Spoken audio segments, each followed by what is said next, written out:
tó bá jẹ́ pé iná wà nínú àwọn tó ń sọ pé ṣó rí bẹ́ẹ̀, ṣó yẹ kó rí bẹ́ẹ̀, ṣó possible ṣá nípa ọ̀rọ̀ tí wọ́n ní Alhaji Taye Currency iṣẹ́ ẹ̀ tún sọ jáde, kò sí problem, I have a video for you. Kí n kàn brief yín, nígbà tí Alhaji Taye Currency tó ka ọjọ́ like ọjọ́ kìíní títí tó fi pé odidi ọ̀sẹ̀ méjì tóun fi máa ní show non-stop tẹ̀léra wọn, tó dẹ̀ jẹ́ pé kò sí ọjọ́ kan fún ìsinmi odidi ọ̀sẹ̀ méjì, ó dẹ̀ ṣe ń kà lọ bọ̀ yìí tó rántí nìyẹn. Ó wá ṣàlàyé nǹkan kan. Currency jẹ́ kó yé wa wípé òun ṣe ẹ̀sìn ti bí, òun ṣe ti bí, òun tún ní kinní kan nù lé. Ẹ farabalẹ̀ kẹ́ wo fídíò yìí farabalẹ̀ kẹ́ wo fídíò yìí.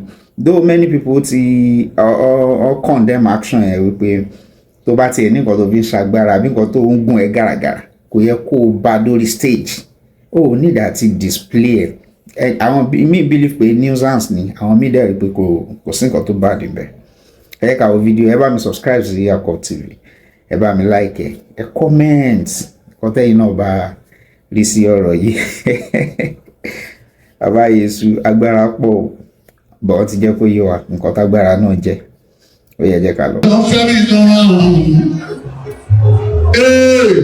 Bí láti lẹ́yìn ni o, bẹ́ẹ̀ ṣe bí wọ́n á tó, bẹ́ẹ̀ ṣe dákú mi, bẹ́ẹ̀ ṣe bíláàkù lórí mi.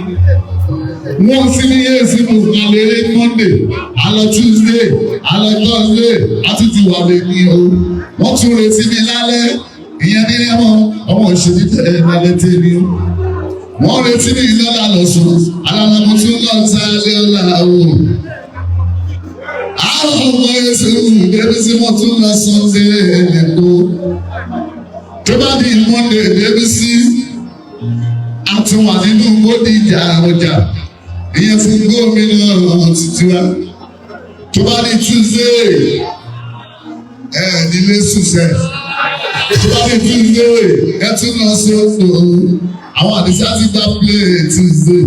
London nígbà sọmọ òṣèbínú àtúnlọ sódò. Tó bá di Wednesday, a máa ṣeré fún ọba Ìkòdú ìlú Èkó, Ìkòdú orí ìrìnà lọ. Tó bá di Thursday, bàbá ní Yéésù yẹ wọn ṣe bá bínú, ìṣirò Yéésù yẹ ti máa pọ̀. Tó bá dọ̀jọ́ tí wọ́n tó lọ, wọ́n retí mi lọ sùn Òṣogbo. Tó bá di Sátidé tó ń bọ̀ lẹ́yìn ìyẹn, bàbá ní Yéésù a máa ṣeré fáwọn ọlọ́run ẹ̀sán. Fọ́lọ́run ẹ̀sán. Ìyá ní bàbá títí wa. Tábà kò lè ọ̀sán lọ́sùn Òṣogbo tó á lọ sí ìlú lálẹ́. Tó bá dé Sátidé a máa padà sí Ìbàdàn. Sunday yẹn mi ò rántí Yéésù Òṣogbo ti ṣú ọ̀ ọmọ òṣèlú.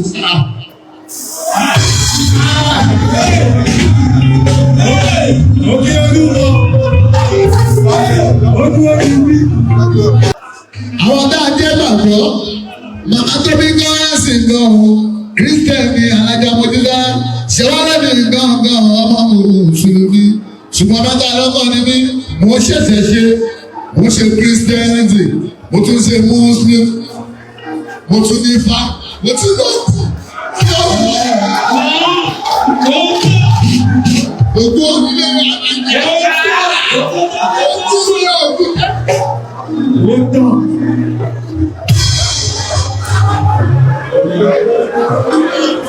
ẹni bí ilé ìṣe ìlú báyé mo ti lọ́gbìn. Bàbá ní Yéésù kò tó máa gbàgbá lọ́wọ́ mi. Ẹlọ́bí wá sí oúnjẹ ní dáadáa. Mo lóògùn ọmọ ṣe èdè. Mo ní fá lọ́dọ̀ wọ́n bá mi yá. Wọ́n bẹ̀ sí wọn jẹ́. Mo dé lọ wúrà bàbá ní Yéésù kò lọ́dọ̀ bí àgbélógún dúdú náà. Mo lọ wúrà lọ́dọọdún. Bẹ́ẹ̀ bá dé ní ìsìnà, èmi bẹ́ẹ̀ bá ń bẹ̀. Ojú ló ń tẹ̀yìn ọkùnrin bí láti express feeling sí. Àwọn tó fẹ́ràn obìnrin jù ni wọ́n ń bẹ lẹ́yìn ní àwọn lápapọ̀. Ìyàwó mẹ́rin ló márùn ló ní tó bímọ mú. Ṣọ́ba, Aláùsá, Mùsíátì, Títí, pẹ̀lú Dáná, Jẹ́bílá, Mújì. Ṣọ́ba Sunday nínú mi.